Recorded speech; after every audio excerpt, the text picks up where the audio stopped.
Hey, what's going on, guys? This is AndrewChicken, and welcome back to another video. As you can see, there are a lot of champions in Paladins, 59 to be precise, and a lot of them are absolutely spectacular. You have champions like Bomb King that everyone pretty much adores.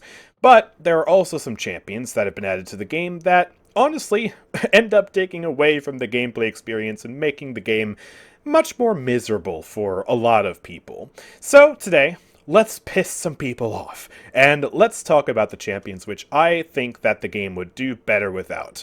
So I'm just going to go through in alphabetical order and talk about each and every champion that I think the game, well, honestly, doesn't really need, because either they don't add much to the game, or, as a matter of fact, they actually take away from the gameplay experience by adding some sort of mechanic that's just not fun to play against at all. But yeah, before we get started, of course, I need to give the disclaimer that this is just an opinion video, and it's not a very serious video at that. I know there are a lot of people who, in fact, would say that, hey, AndrewChicken, I think your main Eevee should be deleted from the game, and all sorts of other silly things like that. And so, you're absolutely entitled to that opinion. I'd love to hear who you think the game would be better without in the comment section down below.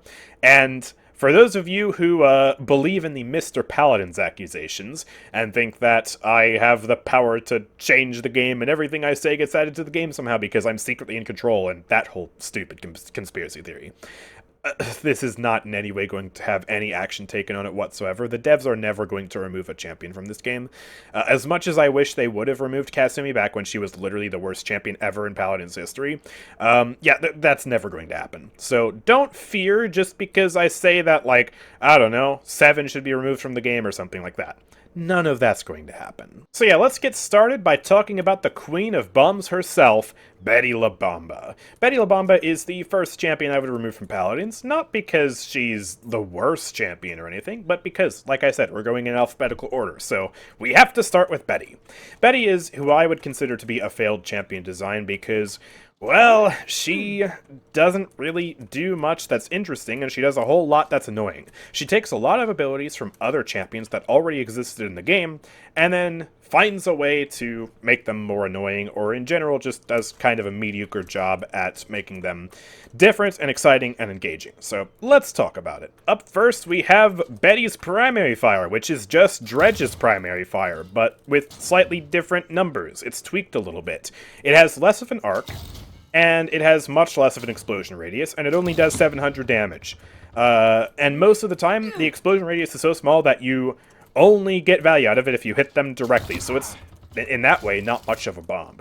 And honestly, this is probably the best part about Betty, because it's just fun, projectile-based gameplay, and because the explosion is so small, it's not much of a blaster tool, so it's not like this is really where the bulk of the spam comes from. Yeah, she spams them down hallways and stuff, but it's not like the most annoying thing. It's reasonably okay, but it only gets worse from here.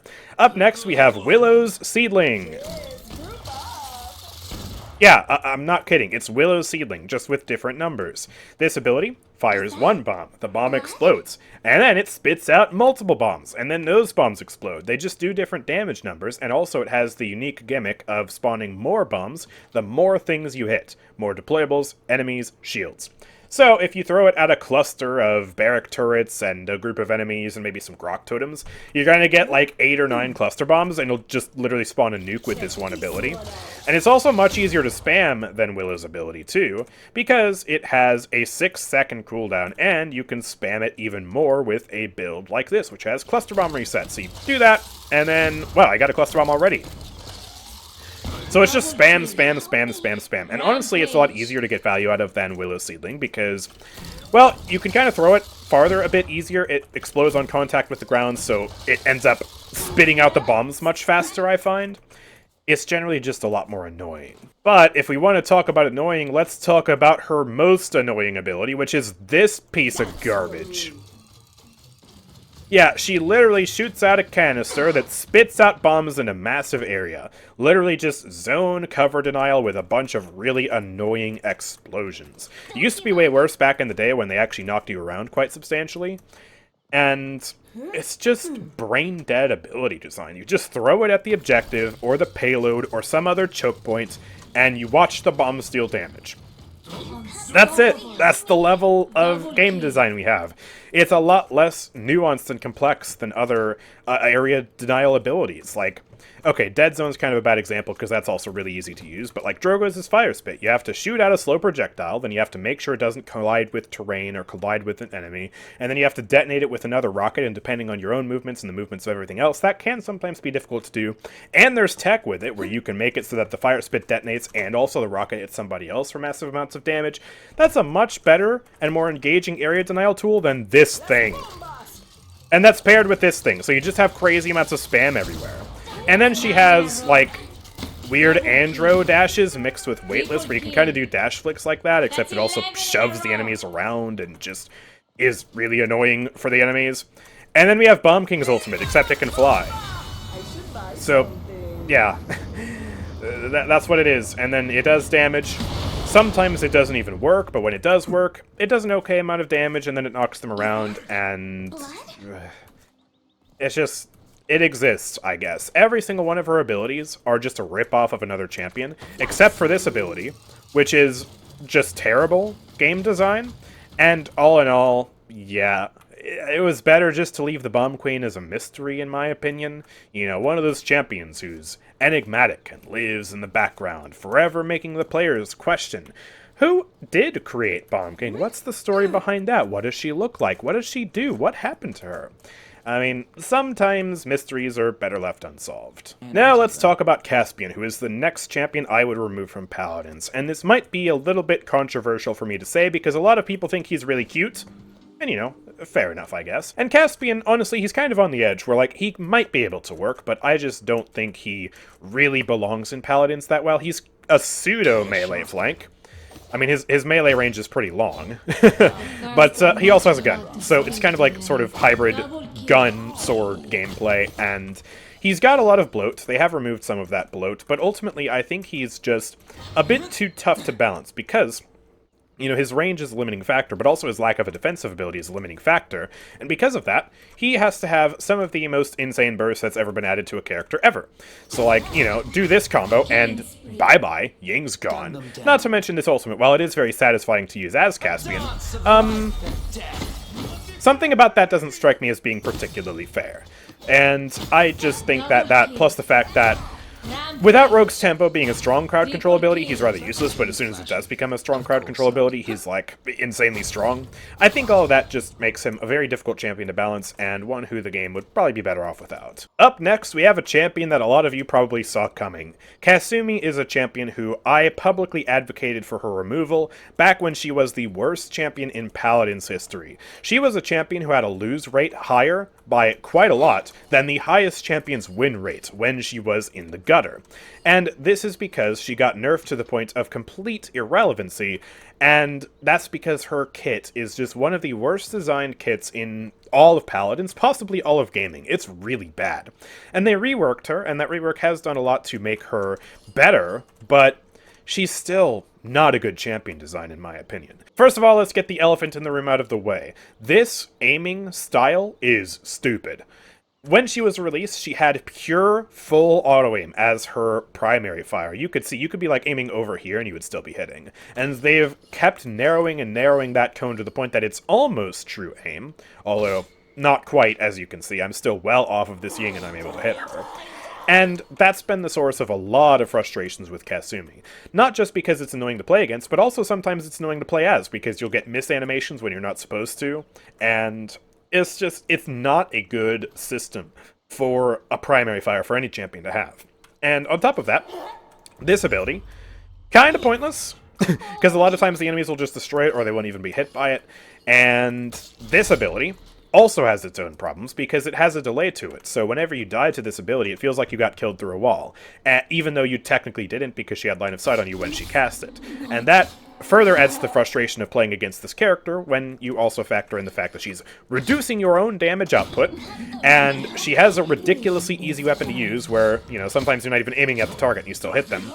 And she also has a damage reduction ability that makes her very difficult to kill, and then she teleports away and she's invisible during it, so if you aren't close to her, you have no idea where she goes. And then on top of all that, they gave her an ultimate, which has a massive AoE damage over time effect, because everyone loves big damage over time effects that deal more than half their health and damage. Isn't that just great game design? So literally every aspect about this character sucks.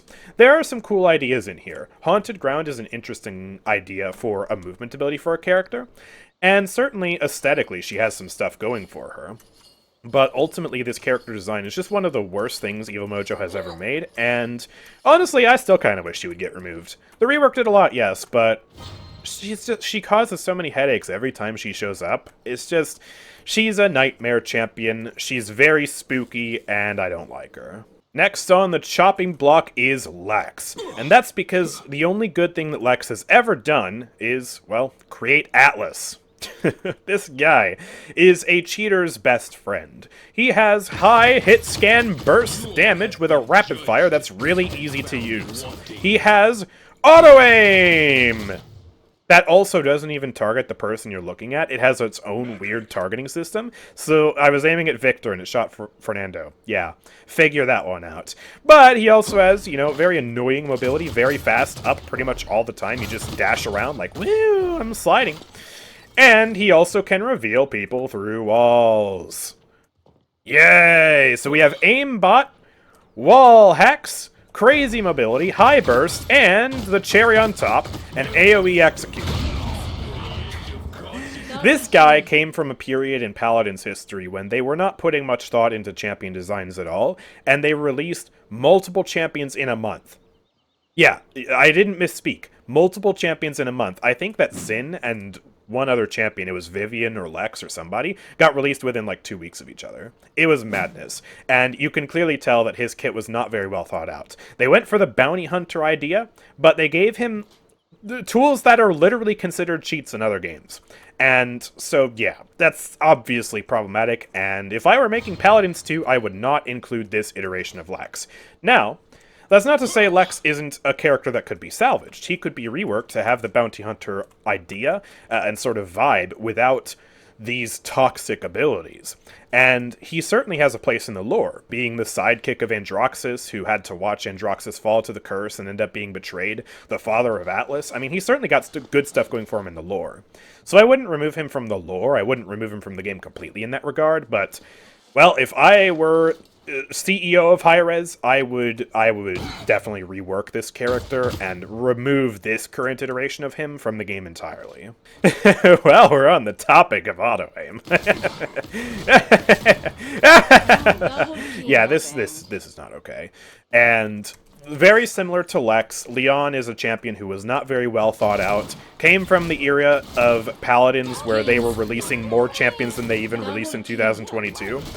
And yeah, this auto-aim is not okay. But again, she still has a very prominent place in the lore, so very similar to Lex, I would remove this iteration of Lian from the game. I would invest into reworking her if Paladins 2 were ever to be made. And yeah, keep her around in the lore, keep her around in the game, but get rid of basically every single ability that she has and try and come up with some other way for this character to work. Man, every single character whose name starts with L is really taking a lot of L's in this video. I would delete Lillith from the game without a second thought. She is a support who completely ruined the support class, in my opinion, because when she got added, she was a character with so much bloat, and she could do pretty much everything. She had crazy amounts of healing, crazy amounts of damage, you couldn't kill her, crazy amounts of mobility. Lillith did it all. And she's still pretty good, although she's certainly fallen a lot from where she originally was. But she is the queen of bloat. She is, I think, the most bloated character in the game if you're just reading through her ability descriptions. The advanced descriptions are literally as long as some short stories. Like, it's it's just madness.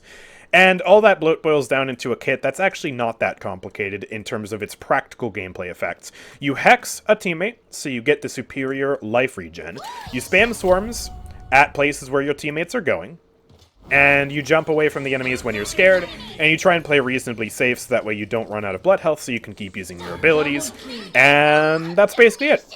Damage Lillith is a bit different, but that's the general gist of Lillith gameplay.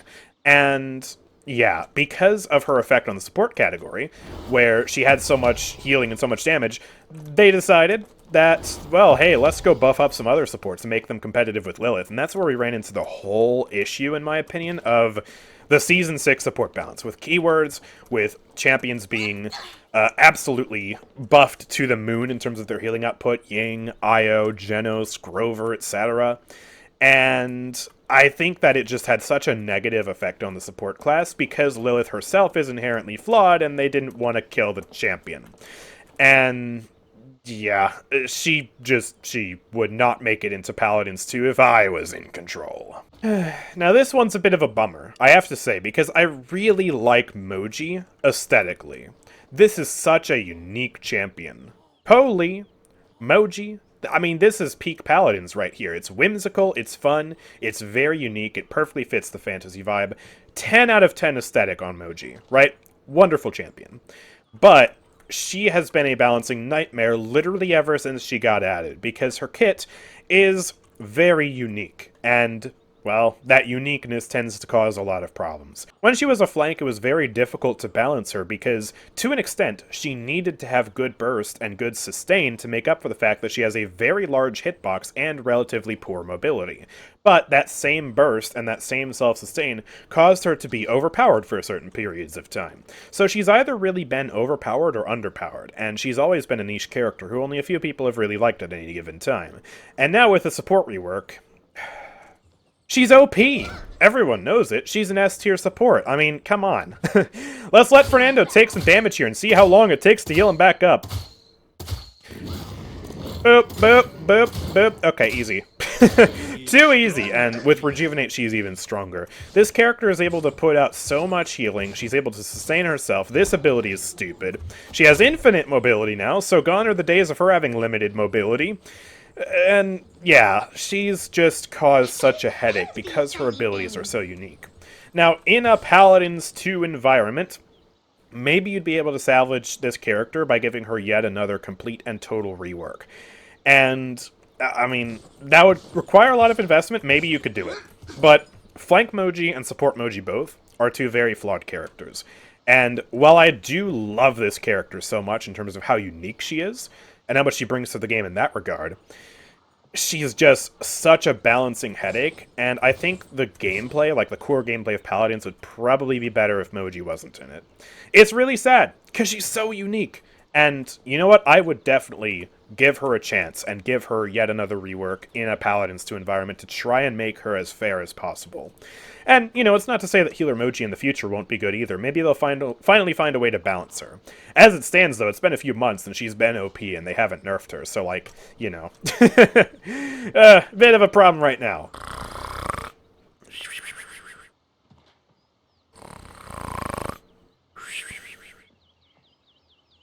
Uh-huh. Oh, sorry, I fell asleep because I was thinking about Octavia and how boring this character is. Oh, presenting the second most forgettable champion in Paladins after Vivian, Octavia is a clunky mess, and I do not like her. This is bad. This scope takes up so much of the screen, there's so much screen shake, it's just not fun to handle. This is utterly pointless. Look at how many of those shots just went past Fernando. It's not like I'm shooting at a skinny target here. That's not fun to use either. This ability, not that great either. I mean, yeah, she can, like, float, I guess. Sometimes the passive doesn't kick in when you want it to either, if you just happen to graze over, like, a bridge or something like that. I guess the movement ability is, like, okay, but it's super bland as far as movement abilities go. And then this ability. This ability is, in my opinion, a total failure. It's just not fun, really, at all, for anybody. When it's been buggy pretty much as long as I can remember, where sometimes you, like, throw it at stairs or get it stuck in cracks or something like that. And sometimes it just doesn't even work. Like, you'll have the distortion field up, but you'll still be able to see outlines of characters in it for some reason. Like, it's very temperamental. Sometimes it just doesn't do what you want it to do. but also an ability that just causes a whole bunch of clutter to show up on your screen to where it's really difficult to see anything. That's just not fun to play against, man. Like, a lot of video games in this sort of genre where you have characters with unique abilities, they have problems where there's too much clutter on the screen sometimes, and this is one of the leading culprits of screen clutter in modern Paladins. I mean, it's literally designed to clutter your screen and make it hard to tell what's going on. I don't think that's fun game design. And then this ability is bad. It's just... it just sucks. Not only is it extraordinarily telegraphed, so the only way you can actually get value out of it is if you're a certain distance away and you make sure the pre-fire beam hits somebody with your actual ultimate talent, by the way, to make sure they're rooted so they take the full damage. That's the only way to get any actual value out of it. Otherwise, it's just a zoning tool. And not only that, but it causes screen shake, not just for Octavia, but for her allies as well. Look at this. Look at all this screen shake. You want to try aiming with that level of screen shake? Good luck. I have missed shots because an Octavia on my team ulted near me and it caused my screen to shake and I couldn't see what I was aiming at. Why do we have an ultimate in the game that sabotages your own teammates this much? It's so bad. Like, everything about Octavia is either boring or annoying. Like, there's pretty much no in-between. And the passive system, I mean, you can see why they didn't expand on this and add it to other characters. I mean, I guess giving your whole team extra buffs is neat, but the way this is implemented is so boring because you just click one button and then you and your entire team get a buff for the rest of the game. There's no other interactivity beyond that. And so it's just like, oh, hey, here, have some free stuff for picking Octavia. Like, what the heck kind of game design is that? It's not rewarding, it's not fun. So yeah, this is just another one of the more recent character designs that's a complete and utter failure, in my opinion. Omen has literally been admitted by the devs to be a complete and utter failure of an Echo champion. Like, when even the devs don't like this guy, you know that he's not a good champion, and probably shouldn't be spending any more time in this realm. He has a weird weapon. It's a shotgun that's rather inconsistent. It's had its consistency improved recently, but it's still, I don't know, just kind of weird.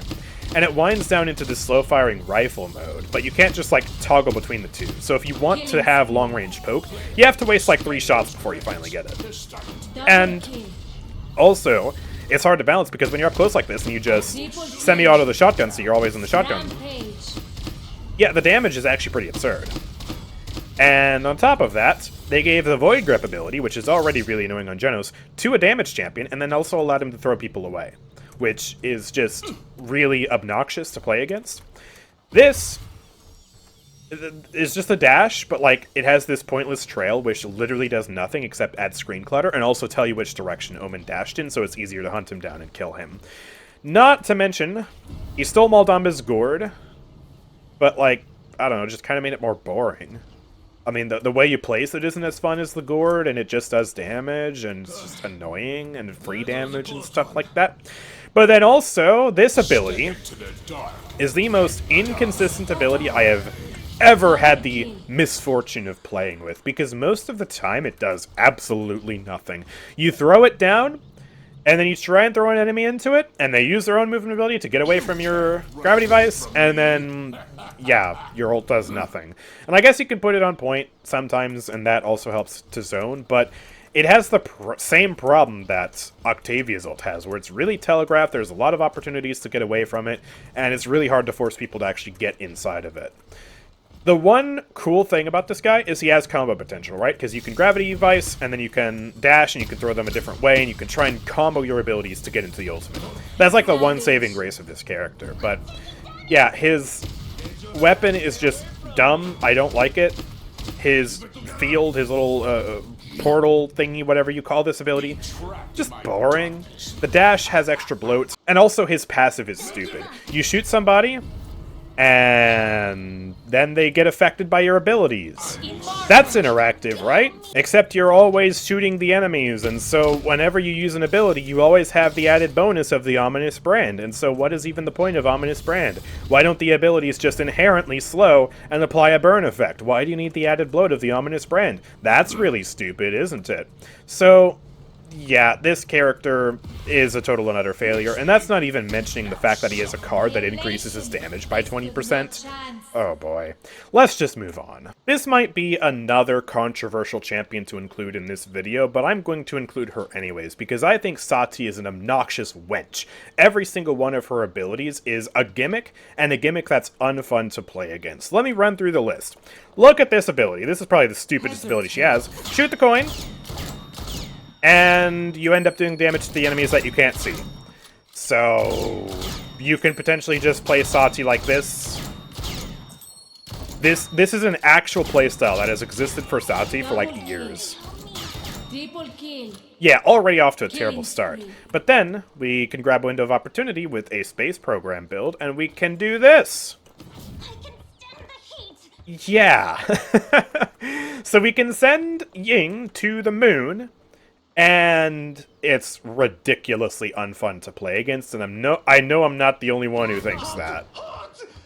You lose complete control of your character, and because it's a knock-up, it really screws with your momentum, so it's really difficult to get out of it with certain movement abilities, and if you don't have a movement ability, you're just screwed. Yeah, you can buy Sentinel, and that'll reduce the effect of it somewhat, but it's still very obnoxious. It applies the damage over time, and it makes her do more damage to you, so, you know, you get bursted faster. Yay, that's fun. And then also she can go invisible. Which, I mean, okay, that by itself isn't the worst thing. But these decoys are just, like, really obnoxious. They just shoot in a straight line. They don't deal damage, so, like, it's not fun if you're the Saati player, because, like, you're not going to count on this thing to do damage to an enemy, right? Like, it shot Fernando to death there, but that's a bad example, because these guys are literally stationary test dummies. But if you're an enemy and you try to shoot the decoy, because, you know, obviously it's in the way, you get revealed. So Saati knows exactly where you are, and she can shoot you. And, of course, that also means that they're blocking shots that could otherwise be going into Saati. So they gave a damage champion the ability to deploy decoys that can block damage and make her really tanky. Kind of like a pseudo-tank, or Ying, or something like that. And, you know, there's a talent for that, too, that makes them explode. So if you try and dive Saati, you know, a really ridiculously hard champion to dive already, then you can just end up taking an extra burst of 650 if you want. But that's not even the meta way people play her these days. It's all about the window of opportunity, which again is a hard anti-dive tool. And then last but not least, oh yeah, did I mention she can shoot you through walls? Who thought this character would be fun? Like, this is really not fun to play against. I've never once been killed by a Saati who used any of her abilities and been like, oh, darn, shucks, you got me. I guess you played better than me, and that's why you beat me. No, it's always, oh, you used this stupid ability, which sends me to space. Or, oh, I died to the coin. Wow, great job, you killed me with auto-aim. Or, oh, okay, you literally shot me through a frickin' wall. Fair and balanced. But also, sometimes the ultimate feels useless because it doesn't apply cauterize, so if you shoot someone who's reasonably healthy, they just don't die. So it's also not satisfying for Saati more times than not. It's just not fun either way. Like, the only satisfying thing about this character is the gunplay, and also, yeah, that's literally it. But, you know, even though she's a cool-looking character, she has a really nice gun, she has a great personality, she, you know, is a dark elf, that's cool, adding a fantasy race to Paladins, there's also not much of a point for her to be here. I mean, genuinely, what's her point in the lore? She has, like, no lore. What is she doing here? She's, I don't know, she got into a fight with Sky in her trailer or something like that. And she's kind of like this rogue character who, like, I don't know, hunts bounties with Kinessa sometimes, if we're just looking at, like, different cards she has. I think Kinessa's in a few of these. Yeah, like, right there, it's like, okay, I guess that's what she does, but, like, I don't know. It's kind of boring. I don't know, maybe you could include Saati as a skin for Sky somehow. Yeah, I don't know. I just think that all of her abilities are super gimmicky, and they're not fun gimmicks to play against either. And the last bad thing about her is she's just encouraged to spam the same gimmick over and over again based on the talent, because the pip system allows her to spam the same ability as much as she wants. And yeah, there's no cooldown on anything. It's just, yeah. That's like the final nail in the coffin for this character for me. Alright, I mean, you guys had to know this guy was coming, right? You had to know he was coming. This is the character who I am the most famous for hating in this community. This is the reason why you clicked on the video, is it not? Well, let's get started ranting about 7. Fun fact, I was lying when I said I was the president of 7's fan club. That was a PR stunt to make it seem like I am a reasonable person who doesn't want 7 to die, because it would reflect really bad on my reputation if 7 got thrown into the gutter, right? If he got killed, buried 6 feet under with balance changes. So I had to be like, hey, yo, devs, can we chill? Let's maybe not kill 7. But secretly, I do want this guy dead. And let me explain to you exactly why, because he's a piece of garbage. And he breaks every single rule of conventional wisdom when it comes to designing high mobility flanks. So let's start with possibly the most polarizing thing about 7, which is his mobility. A lot of people who enjoy 7 enjoy him because he gets to fly around and be like Spider-Man, right? You go super duper fast. Oh my gosh, look at that grappling hook. Wow, that was crazy. But he literally breaks the speed limit of the game. And by the way, the version of 7 I'm playing now is the slowest version of 7 that has ever existed. He used to be so much stronger, and my most popular short, I think, ever, is me literally grappling from my spawn to the enemy spawn to kill Imani during her dragon, and then literally grapple all the way back. Like, this guy has and had mobility on a level that has never been seen before, and it just breaks the game. The maps aren't designed for this, and most importantly, the balance of champions is not designed for this level of mobility. So, yeah, very big problem, and the biggest culprit for why he's able to move so much is this stupid freaking card right here.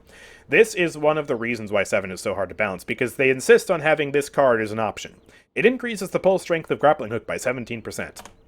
That doesn't seem like that much, right? I mean, you have cards like Jolt that increase knockback strength by 75%. How is this any different?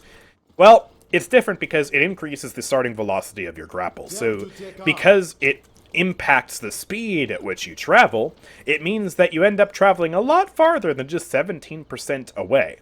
And yeah, let me just show you the difference of the grapple with Terror 5 versus without. And bear in mind, this is the weakest Terror has ever been. Alright, so this is the Terror grapple, right?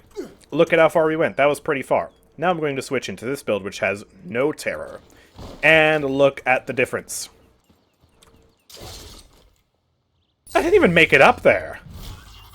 So, Terror has sort of a multiplicative effect on your grapple.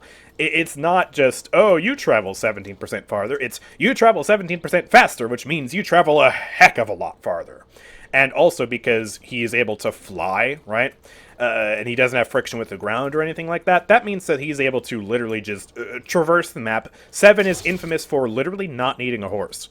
Like, if you buy Master Riding on 7, you're throwing. If you use a horse on 7, you're throwing. Like, don't use a horse when you play 7. Like, seriously. Just run Terror 5 and, yeah. You don't need a horse. I'm exaggerating a little bit, but that's the general gist. But also, this guy has a hit scan. Huh? The conventional wisdom of high mobility flanks and high mobility champions in general is that they have to have a projectile. Projectiles keep high mobility balanced because projectiles take much more skill to hit when you're zipping around, and they also take much more skill to hit at longer ranges. So, you end up having a character who moves fast, but they feel forced to get up close and personal, so they have an easier time hitting their shots. And again, it's just harder to hit their shots in general, so it takes more skill to play them, right? Take a look at all the high mobility champions we have in the game. Bomb King, ridiculously high mobility, but also has a slow, arcing projectile that has to be manually detonated. That's great. Eevee, very fast champion, crazy levels of mobility, but she has a very slow projectile. Maeve, very fast champion, very intuitive mobility, has an arcing projectile that actually comes out in 2 parts, so sometimes you only hit one and you deal only just like 400 damage. Vatu. Vatu can prove that you can make a really strong high mobility flank while still adhering to the rules of good flank design. The only reason he's overtuned is because the devs insist on giving him some of the craziest numbers that you've ever seen. They buffed his damage this patch. I mean, I don't know what they're doing. But Vatu has 3 projectiles that have a spread, so if you're at longer ranges, you're only hitting 1 or 2 kunai anyways. They also have fall off, and they also arc. So, like, this dude is extra handicapped with the projectiles. But 7? 7 gets a hit scan SMG with really good fall off. This has been the second cause of his balancing nightmares ever since he has existed. Because you don't give a hit scan to someone with this much mobility. You just don't. Hit scans are infinitely easier to use than projectiles, especially at longer ranges. And with this much range on 7 as well, he's able to shoot you from really far away and do a lot of damage while also being able to slip around at Mach 7. Huh? Yeah. I don't know what the devs were smoking when they designed this champion, but to an extent, he has to have that level of mobility and that level of damage because he has no defensive ability, and he has the tiniest health pool out of any champion except Eevee. So he's very squishy, he's a glass cannon, but he's a little bit too much of a glass cannon, and due to the way his weapon operates, it's a very unfun glass cannon. Also, he's just a bad champion design because he has 3 different firing modes, and, like, only one of them has ever been meta at one point in time. We've had the mag dump meta, we've had the automatic meta, and we've had the burst mode meta. And when one of them is meta, you tend not to use the others. Most often, it's been the burst mode meta because it has the best mix of range and damage. But, you know, sometimes there's been a mag dump meta, sometimes there's been an automatic meta, but at the end of the day, because you're forced to toggle through them like this, sometimes you need to press the button multiple times just to get the weapon you want, and you're not really incentivized to switch between the modes, and having 3 modes is just too much to balance anyways. Like, what do you need 3 fire modes for? Seriously. You have 1 mode for, like, normal combat, and then maybe you have mag dump justified for if you get up close to somebody, you can dump a bunch of damage into them. You don't need automatic mode. You certainly don't need 3 different modes like this, so that's another failure on 7's part. His ultimate is okay, I guess. It adds the ability to fear people. Although, it's not without its flaws either, because once you have the mark applied to you, you cannot cleanse it. 7 can cast the fear on you as Eevee, and then you press Ice Block with Eevee. You wait the full 3 seconds, and 7's ultimate will still be active, so he can cast it again and fear you after the Ice Block is over. And you won't have even cleansed the mark, so he doesn't even have to be looking at you anymore. He just has to wait for the Ice Block to be over, cast the ability again, and you get feared after the Ice Block. And that's just one example of many. Same thing happens with Zin, Billow, Maldamba, Slither, what have you, right? All of this stuff. That's not a very fun mechanic, so, you know, that's just the icing on this crap cake, I guess. Not to be confused with crab cakes, those are delicious. I'm talking about crap cakes here. So yeah, 7 is like the #1 champion I would remove from Paladins. He's stupid, and I hate him, and there's nothing more to be said. Huh? Huh? Oh, we're still going. Sorry, I got tired after ranting about 7, and also I started thinking about Vivian, and this is the most boring champion in Paladins. And this probably has to be the least controversial champion on this list. Are there Vivian mains? Like, at all? Are there people who unironically main this champion? Like, seriously? She has, like, okay, she I guess technically has abilities, but like, she's so boring. She is famous for being the most forgettable champion in Paladins, because, okay, she has sensor drones, that's pretty neat, I guess. But then the rest of her kit is just gun, gun, more gun, right? We have this gun, and then you can scope in, but that doesn't even really do anything for you, apart from proc certain cards. And I guess for some people it makes aiming easier, but I find it easier just to aim like this. And then her ultimate has the potential to be so cool. 2 drones that last indefinitely until either Vivian dies or they get destroyed. That's the setup for a really cool ability. But all they do is just add more gun to your gun. So your gun does more damage. They don't change your gameplay pretty much at all, apart from making you deal extra damage and occasionally blocking a shot or 2 from the enemies, and also encouraging the enemies to focus you harder. And then she has a shield, which she can put up, so she can stay alive, so she can use more gun. Yep. That's Vivian. And yeah, she is easily one of the most bland, boring designs in Paladins, and it's a shame because she could be so unique. Having a character who has drone-based gameplay would be so dope, but the execution of this champion is terrible, right? The sensor drones are probably the most unique ability she has, especially when running Booby Trap, because you can also use them to explode enemies. That's pretty cool, I guess.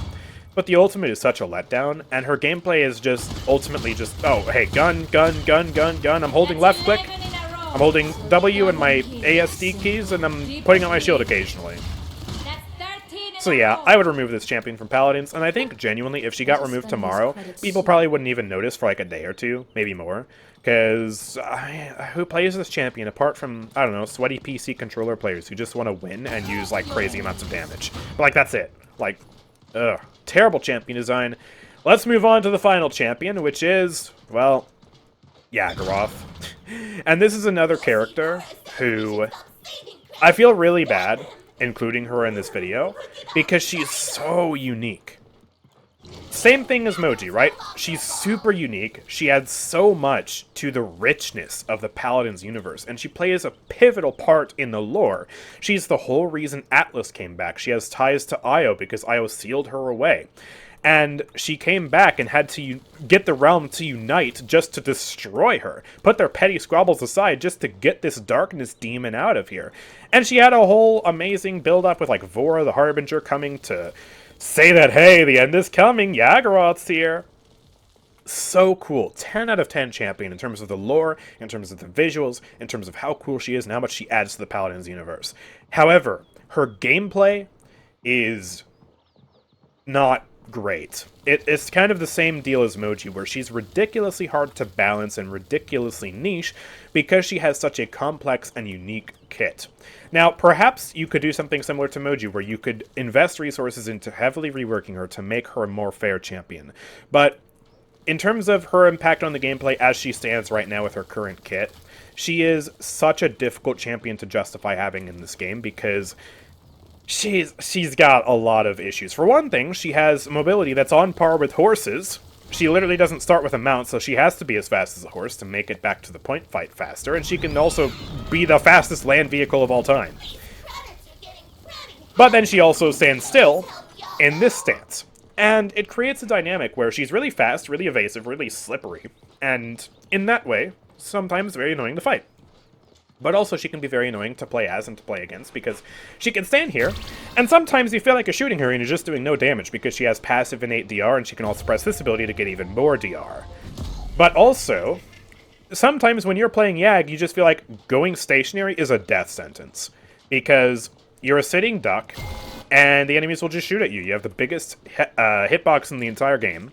You don't have that much self-sustain as Yagorath. Yeah, she has a lot of healing cards, but it's not like you're playing ROM. And if you try and switch into this stance again, there's a pretty big lockout where, yeah, you just will get blown up while you're trying to switch stances, and you lose the passive DR that you have while in this roly-poly form. So, yeah, you just get blown up. It's really frustrating, and some Yag mains are absolute wizards and know how to play around these restrictions and still make her be very good. But I just don't think it's a very healthy playstyle to have in this game, in the current implementation that it's in. And then the rest of her abilities, I mean, there are different levels of being okay to annoying, right? You have the reveal through walls, global for your team, super huge radius. It's alright, I guess. I mean, it's helpful, can be annoying in some circumstances. I'm not going to act like it's the end of the world, though. She also has this. Don't really understand the point of it. I mean, I guess you can leave a trail behind you as you accelerate, and maybe slow the enemies down, deal a little bit of damage, but it's just like, okay, it's kind of there.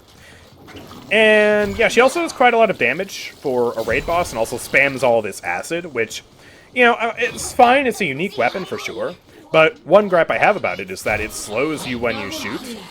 You'll notice that your mouse sensitivity gets slower when you start firing. I don't know why that is, and it's really annoying. Makes it harder to track enemies, especially if you play with a low sensitivity. And also it just creates a lot of visual clutter. It's kind of the same issue as Octavia's Distortion Field, where if Yagorath's spraying all this fluff everywhere, it's really hard to tell what's going on. There's a lot of stuff on your screen. It even gets to the point where it starts lagging your game sometimes. Like, it's a lot to deal with. And then, I guess let's get to the elephant in the room. Yagorath has the ability to eat people. Super unique, super clever, but my gosh, this has been one of the most difficult things to balance her around. Because she's a tank with an execute ability that also gives her a bunch of extra health, turning her into a literal behemoth. And she focuses the attention of pretty much the entire team onto her while she's ulting somebody. And it's so tough to balance, because with a character who has this level of mobility, previously, she was able to roll right up on top of somebody, press E and ult them, when she had no minimum distance where, you know, if someone was too close to her, she couldn't ult them. Back when that didn't exist, she could roll up on top of somebody, ult them, and because they were so close to her, she was many times guaranteed to get the ultimate off. So they added a minimum distance, but that's not a great solution either, because, well, if I'm this close to Victor, I should be able to eat him. Look, he's perfectly within my jaws. I should be able to just go and eat him. Like, that's intuitive. That's how it should work. But instead, this Victor gets rewarded for standing next to the raid boss by, you know, not getting eaten. So it's just not great game design there either. But then the problems continue. Because, well, if you are playing a champion who doesn't have particularly high single-target DPS and Yagorath catches you out alone, you just die. You just die. Like, there's no counterplay to this. And that's no fun. Sometimes even if you have a second champion shooting at Yagorath, but they're another low DPS champion like Bomba or something, you still just end up dying. But then other times you feel like you press E with Yagorath and you get blown up in half a second and you can't use your ult. So that's led some people to abuse map geometry, because that's the other big problem with her ultimate. There are certain skinny walls that Yagorath can stand behind. There's not really a good example in the shooting range. But, oh, yeah, here we go. This is a wall. So you would stand behind a wall like this, and you would target an enemy. And you would pull them in, and the wall would basically block you, and if it's a tall enough wall, the enemies basically can't hit you whatsoever, unless they come behind the wall and then start shooting you then. But that's really hard to do, especially with other enemies around that are shooting at you. And, well, the wall is supposed to block the target from getting eaten, right? That's how walls normally work, excuse me. But not with Yagorath when it comes to a small wall like this. She'll just pull them through the wall and eat them. And that is also ridiculously unfun. It's abusing an exploit, for sure. It shouldn't be in the game, but it is in the game. And to an extent, Yagorath players have been forced to abuse this because of the minimum distance requirements. And also because, yeah, you do tend to get blown up in your ults a lot. So the ultimate just causes so many problems for this champion, and it's such a shame because thematically it is a 10 out of 10 ult. It's so cool. The coolness factor is all the way through the roof. But in terms of practical gameplay, it's just, I feel it's too unique and too tough to balance, and in general this champion is too difficult to balance to be healthy for a sort of competitive environment like Paladins. Now, for a PvE mode, heck yeah, make Yagorath the boss. That would be frickin' awesome. Or, you know, some other special gameplay event, right?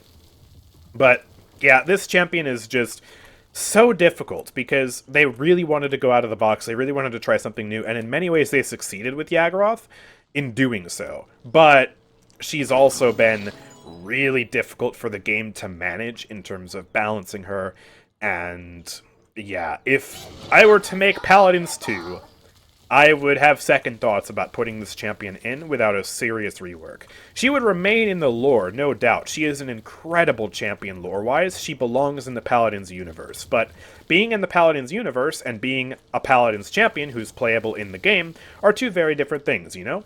Karn has a major impact on Paladins lore. He's the father of Corvus and all that. He used to rule the Magistrate. But he's not in the game. Yagorath would just be a similar champion to Karn. Exists in the lore, got defeated by Azan, brought the realm together momentarily. Atlas came back to warn about her. She made the rotten future, all that type of stuff, right?